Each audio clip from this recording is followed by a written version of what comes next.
Xin chào, thật vui khi được gặp lại các bạn trong sản phẩm mới của Navi. Hẳn là các bạn vẫn đang tò mò với tiêu đề và hình thu nhỏ của video đúng không nào? Cầu là một công trình giao thông được bắc qua các chướng ngại như sông, hồ, biển, thung lũng, nối liền hai hay nhiều điểm khác nhau nhằm giúp việc di chuyển giữa các vị trí ấy được dễ dàng hơn. Ấy thế mà lại có một cây cầu không nối điểm này với điểm khác, đứng sừng sững một mình thi gan cùng tuế nguyệt và được người ta đặt biệt danh là cây cầu dẫn đến hư không. Lần này, xin mời các bạn cùng ghé thăm đất nước Honduras xinh đẹp ở bên kia bán cầu, cách Việt Nam chúng ta nửa vòng trái đất. Honduras nằm ở Trung Mỹ, tiếp giáp với biển Caribe và có khí hậu đa dạng, thay đổi từ nhiệt đới ở những vùng đất thấp tới ôn hòa tại các vùng núi. Mặc dù được thiên nhiên ưu đãi với phong cảnh hùng vĩ và hệ động thực vật phong phú, nhưng hàng năm Honduras cũng thường phải gánh chịu các thiên tai như bão nhiệt đới, giông lốc và lũ lụt. Cũng chính vì vậy, khi có dự án xây cầu bắc qua sông Choluteca ở miền nam Honduras, yêu cầu quan trọng nhất là công trình phải đủ vững chãi để vượt qua được những điều kiện thời tiết khắc nghiệt nhất. Một công ty Nhật Bản đã trúng thầu và khởi công xây dựng công trình vào năm 1996. Sau 2 năm, cầu Choluteca được hoàn thành. Đây là cây cầu hiện đại nhất lúc bấy giờ nhờ được đầu tư kỹ lưỡng từ khâu thiết kế đến thi công, không có bất kỳ lỗi kỹ thuật nào. Mặt khác, Choluteca còn tự hào là cây cầu lớn nhất được người Nhật xây dựng ở Mỹ Latin với tổng chiều dài 484 m và chiều rộng 12 m.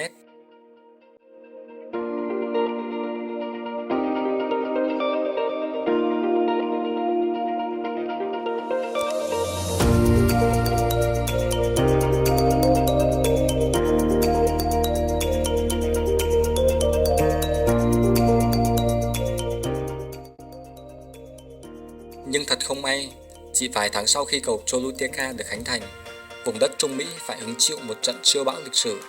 Đó là cơn bão Mitch, một cơn bão mạnh cấp 5, cấp cao nhất trong thang bão Saffir-Simpson. Thông tin thêm đến các bạn, Saffir-Simpson là thang phân loại bão cho các xoáy thuận nhiệt đới ở Tây bán cầu. Thang này chia các cơn bão thành 5 cấp, được phân biệt theo cường độ sức gió kéo dài của nó. Cao nhất trong thang là cấp 5 khi một cơn bão đạt sức gió hơn 252 km/h. Mưa gió liên tiếp, ồ ạt và dồn dập trong 4 ngày 4 đêm. Tổng lượng mưa đo được lên đến 1.905 mm. Lượng mưa do bão Mitch mang đến trong 4 ngày này bằng lượng nước mà sông Choluteca nhận được trong vòng 6 tháng. Nước sông dâng cao gây ngập lụt toàn bộ vùng lưu vực sông. Cơn bão kèm lũ này đã phá hủy khoảng 75% mạng lưới giao thông, bao gồm hầu hết các cây cầu và các trục đường chính. Theo đánh giá của Ủy ban Kinh tế Mỹ Latin và Caribe thuộc Liên Hợp Quốc, Mitch đã gây tình trạng lũ lụt tồi tệ nhất trong thế kỷ 20 tại Honduras. Tạm gác lại những thiệt hại của bão Mitch qua một bên và quay trở lại với cây cầu của chúng ta.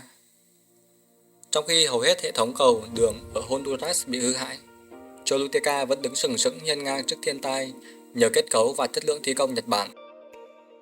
Tuy nhiên, cơn bão siêu mạnh cùng mực nước lũ lịch sử đã thay đổi cả dòng chảy của con sông Choluteca, làm nó lệch hướng đi và chảy sang một hướng khác ngay kế bên cây cầu.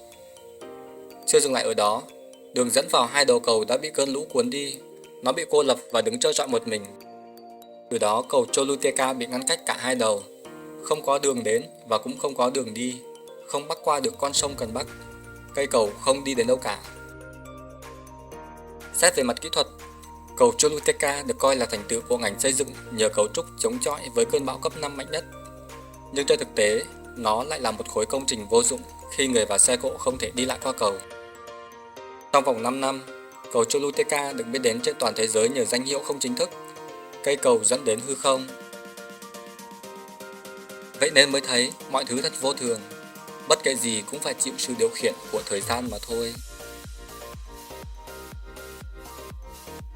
Cơn bão Mitch đi qua, để lại tổn thất to lớn cho Honduras với hơn 7.000 người chết.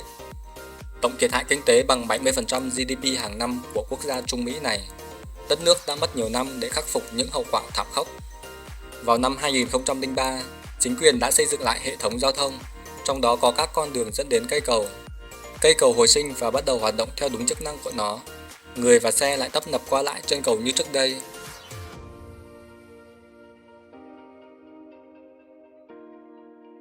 chuyện bi hài về cây cầu dẫn đến hư không đã xảy ra cách đây 22 năm và khép lại với một cái kết tốt đẹp. Nhưng những triết lý ẩn sau nó vẫn còn nguyên giá trị cho đến ngày nay. Thậm chí, câu chuyện về cầu Choluteca còn hình thành nên một thành ngữ mới. Trong tiếng Anh của người Mỹ có câu: đừng biến mình thành cây cầu Choluteca mà hãy thích ứng với hoàn cảnh. Khó khăn khiến chúng ta tìm cách giải quyết vấn đề, nhưng càng tập trung giải quyết vấn đề, chúng ta sẽ không nhận ra vấn đề đó đã thay đổi. Cũng giống như nhà thầu chỉ tập trung xây cầu mà bỏ qua trường hợp dòng chảy của con sông dưới nó có thể thay đổi. Hãy chuẩn bị để thích ứng với mọi khó khăn, nếu không bạn sẽ giống như cây cầu Choluteca, nguy nga, tráng lệ nhưng vô dụng.